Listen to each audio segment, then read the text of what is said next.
Hello everyone, welcome back to my channel. It's your girl Adora Gold.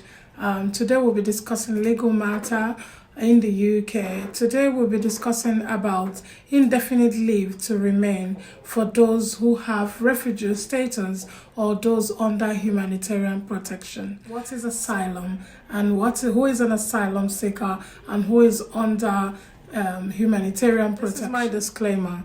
The information I'm about to share doesn't serve as a legal advice as a lawyer, but it's more of a general information based on research, which you can do your own research and find out more about the information I've shared. So if you need more information or more advice, you can seek your legal advisor or contact an immigration. An asylum seeker is somebody who is seeking for protection in another country due to grounds of race, religion, or politics. It could be humanitarian protection. Is for international protection given to people who do not qualify under the asylum rules. So if you were an asylum seeker, then you seek for an asylum, and if you were not qualified under the asylum rules, then you can be qualified for humanitarian protection, or you can make an application based on the grounds of humanitarian protection.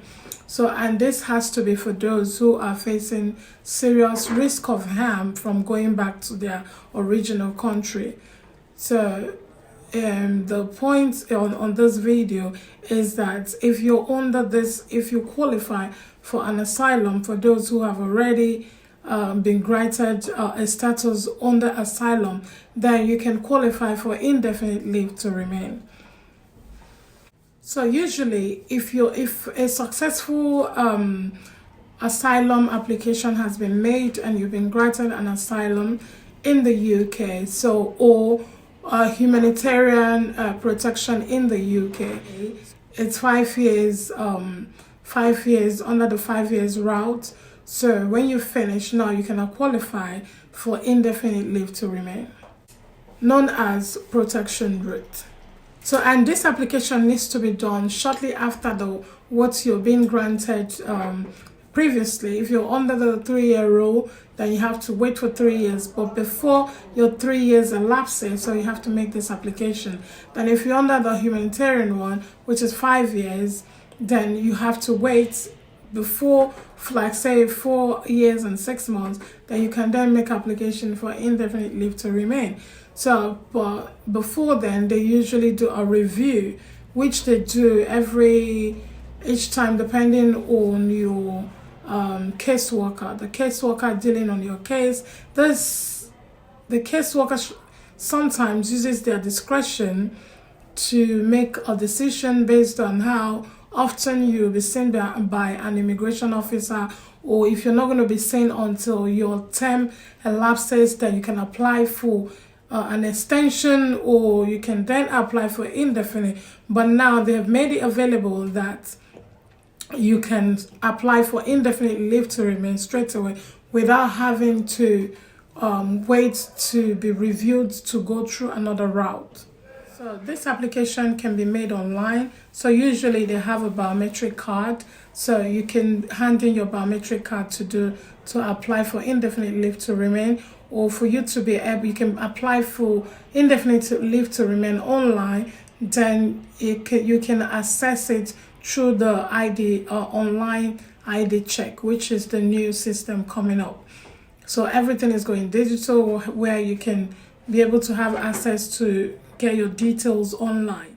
When you make this application, you have to remain in the UK. You can't travel anywhere whilst the application is pending. You have to stay in the country until the application is completed. The suitability for this application, it falls under criminal checks. So you have to be clear from any criminal activity. If you haven't got any criminal records, then you can be able to apply for indefinite. But whereby whilst you're staying in the UK, then you have any criminal records, then you might not be able to qualify for indefinite leave to remain. Then your case will be reviewed and know what's next to be done, depending on the caseworker, and if you have any exceptional grounds or any exceptional reasons, like the pandemic that made you not to be able to apply when you were supposed to apply. You've been made or satisfied that you've met the requirement for settlement, then it will be granted. But in a case whereby you're not met with the requirements of settlement, your case will be reviewed, and what they need to do is to still give you protection in the UK, regardless if you met for indefinite. If you don't meet up the settlement requirements, you will still be in the UK. But all they need to do is to make sure you still get the protection that the protection in the UK without going back to your original country, but you will not be granted indefinite leave to remain, meaning it will be reviewed every time based on the discretion of your caseworker.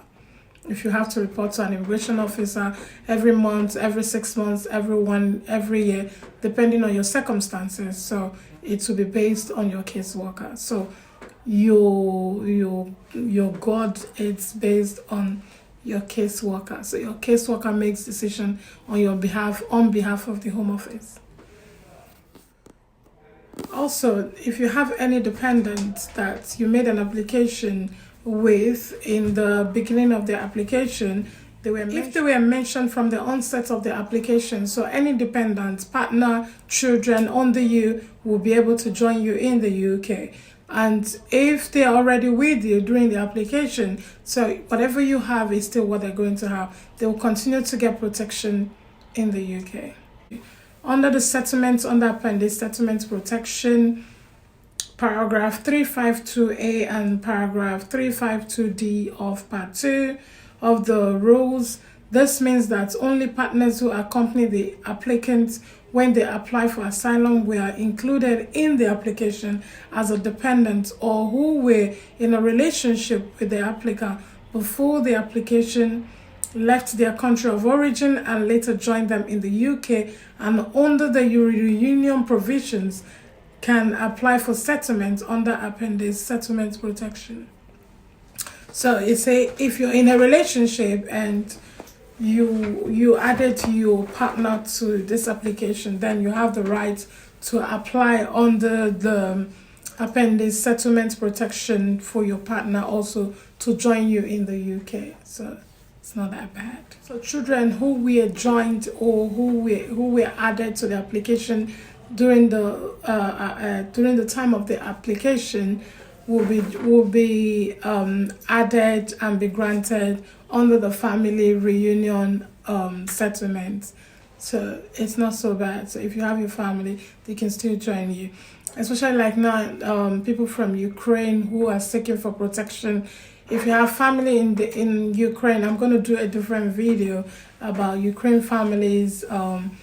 If you have a family in Ukraine, they can join you here. We just need to do the application and they can bring them over.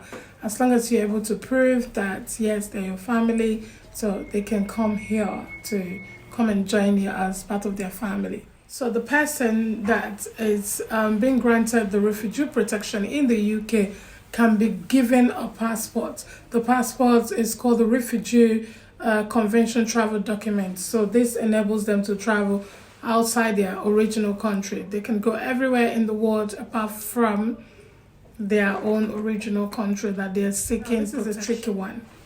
If eventually the person seeking for an asylum or somebody who is under asylum status managed or somehow goes to the original country that they are seeking permission from, their application will be denied and refused, because what it simply means that you're no longer at risk or in fear of any harm from your country. So it will be revoked and you will not be able to get protection anymore from the UK. So if sincerely you're running away from your country, you're under humanitarian protection or under asylum, seeking for protection from your original country, and you're in the UK, you do not go back to the original country, because it's common sense. Obviously, you said you're running away from your country in fear of something. It could be FGM, female genital mutilation. So it could be anything, really. It could be family issues, it could be war, it could be something chasing you, or somebody's chasing you for some reason. You're running away from significant thing. But mostly, sometimes when it comes to asylum, it's mostly like politics, religion or race. But when you don't qualify, then you'll be able to get ordinary humanitarian protection.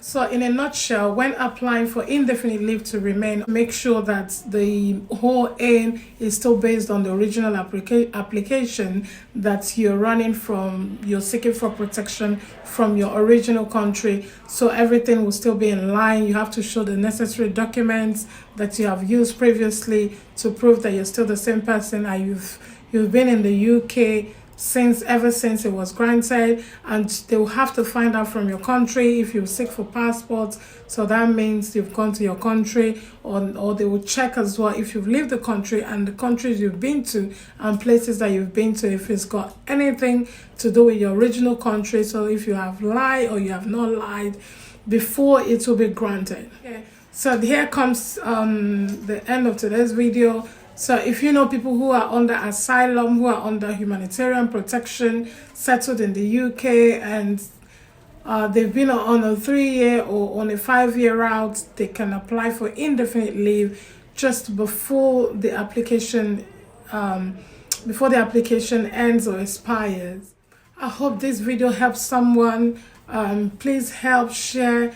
And if you have not subscribed, please do subscribe so that next time I upload a video or a content, you'll be the first to be notified. And thank you for watching, and God bless you.